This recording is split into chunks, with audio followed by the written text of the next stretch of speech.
Kung 2,500 pesos, makakabili na kayo ng ham, makagawa ka na ng macaroni salad, makakagawa ka na rin ng spaghetti.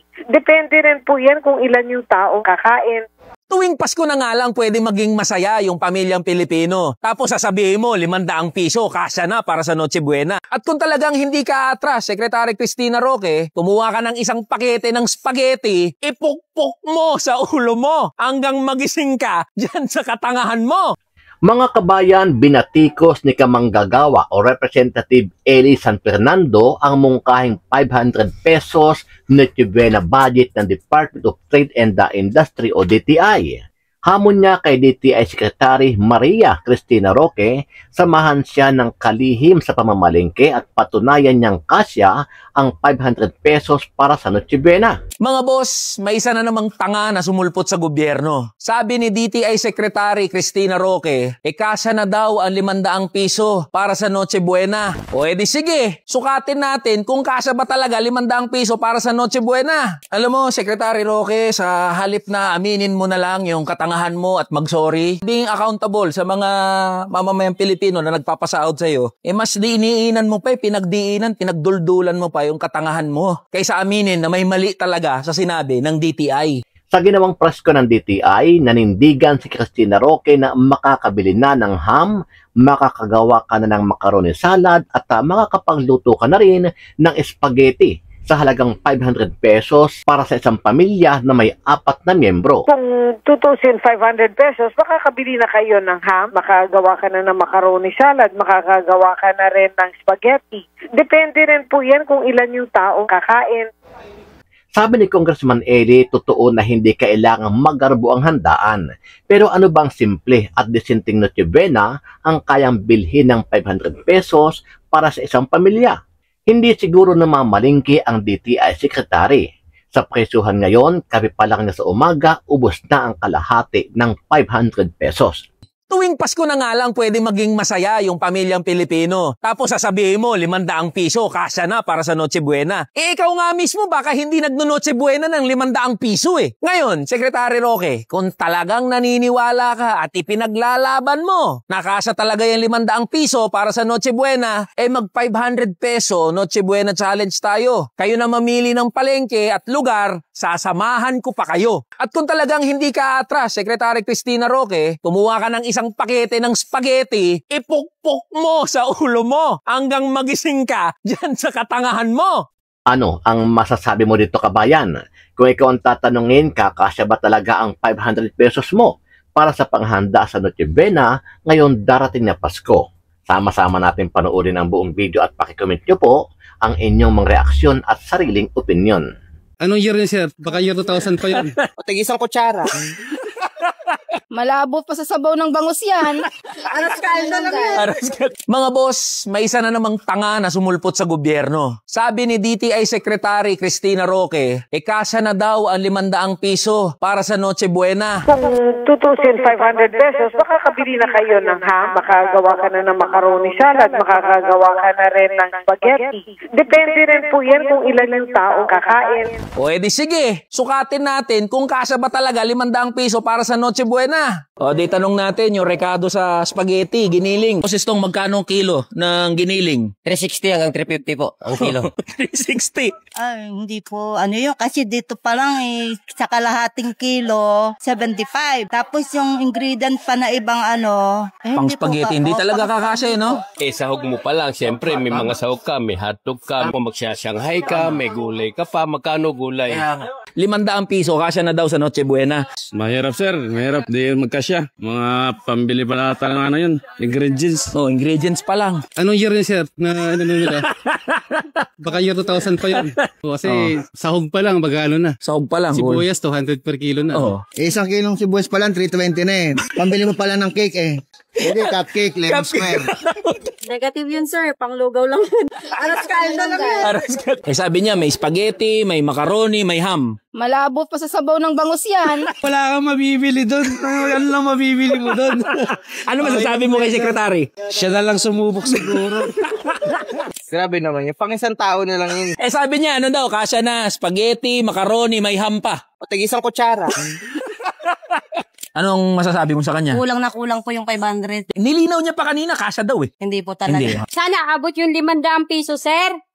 Sa ngayon, ang mahal-mahal ng bilihin. Alam mo, Secretary Roque, sa halip na aminin mo na lang yung katangahan mo at mag-sorry, being accountable sa mga mamamayang Pilipino na nagpapasahod sa'yo, mas diiniinan mo pa, pinagdiinan, pinagduldulan mo pa yung katangahan mo. Kaysa aminin na may mali talaga sa sinabi ng DTI. Tuwing Pasko na nga lang pwede maging masaya yung pamilyang Pilipino. Tapos sasabihin mo, 500 piso, kasya na para sa Noche Buena. Ikaw nga mismo baka hindi nagno-Noche Buena ng 500 piso eh. Ngayon, Secretary Roque, kung talagang naniniwala ka at ipinaglalaban mo, nakasya talaga yung 500 piso para sa Noche Buena, mag 500 peso Noche Buena Challenge tayo. Kayo na mamili ng palengke at lugar, sasamahan ko pa kayo. At kung talagang hindi ka atras, Secretary Cristina Roque, kumuha ka ng isang pakete ng spaghetti, ipukpok mo sa ulo mo hanggang magising ka dyan sa katangahan mo. Tinanong sa akin, kasya na ba po ang 500 pesos? Then I said, yes, kasya ng 500 pesos. But it depends on the number of the family members. Kasi usually, ang family members na kasya itong 500 is mom, dad, and 2 children. So, ngayon, yung ibang family members naman po ay mother and let's say daughter or son, or father and then daughter or son, or can be mother, father, and 1 child. So yun po yung explanation ko dun sa 500 pesos. But again, the Noche Buena celebration or Noche Buena handa will depend on the number of family members or even extended relatives that will be joining the Noche Buena celebration. But when they asked the 500 pesos, this meant that when I explained, this is for, again, mother and father and 2 children. And then this guy, we got these prices from the price set by the DTI, which is this Noche Buena price guide list. In fact, itong price guide list, nandito po ito sa social media ng DTI at saka nandun din sa website ng DTI and nakapaskil din po ito sa groceries and supermarkets. So just to set the record straight, where we got the 500 pesos is for a family of 4, meaning mother, father, or basta 4 sila sa pamilya, meron na po itong Christmas ham na 170 pesos. And then yung spaghetti, which is the spaghetti noodles and the spaghetti sauce. So the noodles is 30 pesos. This is all from, again, we got this from the price guide. Dito lang kami nag-base.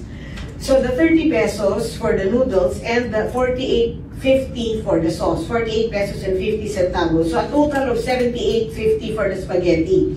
Ngayon for the macaroni salad, we have the macaroni noodles, 40 pesos and 95 centavos.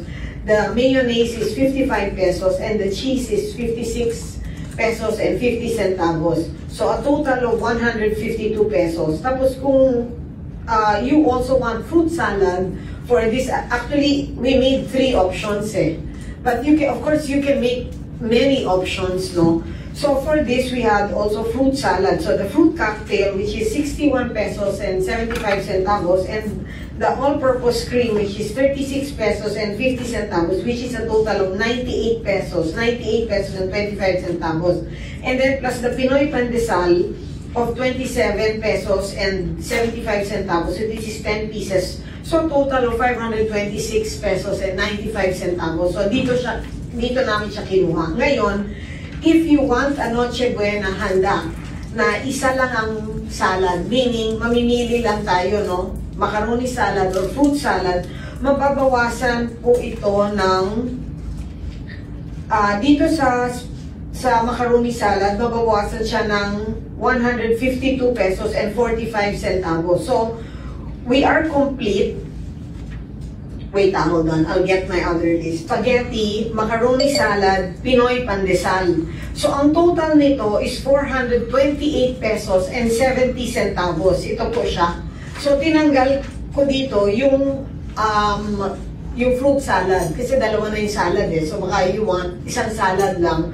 So, we still have around 72 pesos left. So dito sa 72 pesos, pwede na po tayo magdagdag ng luncheon meat, which is 41 pesos, corned beef, which is 34 pesos, which is from the basic necessities and prime commodities naman. So, again, this is option number 2. Tapos dito naman sa option number 3, kung you prefer fruit salad and ayaw mo na macaroni salad, magiging ang total niya, so you still retain the Christmas ham, the spaghetti, the fruit salad, Pinoy pandesal, ang total naman niya ay 374 pesos and 50 centavos. So meron kang excess na 125 pesos. So with this 125 pesos, pwede na po tayo magdagdag ng other items. So in other words, for us, we got the 500 pesos price guide or 500 pesos amount from the Noche Buena price guide that was set by the DTI or that was given out by the DTI.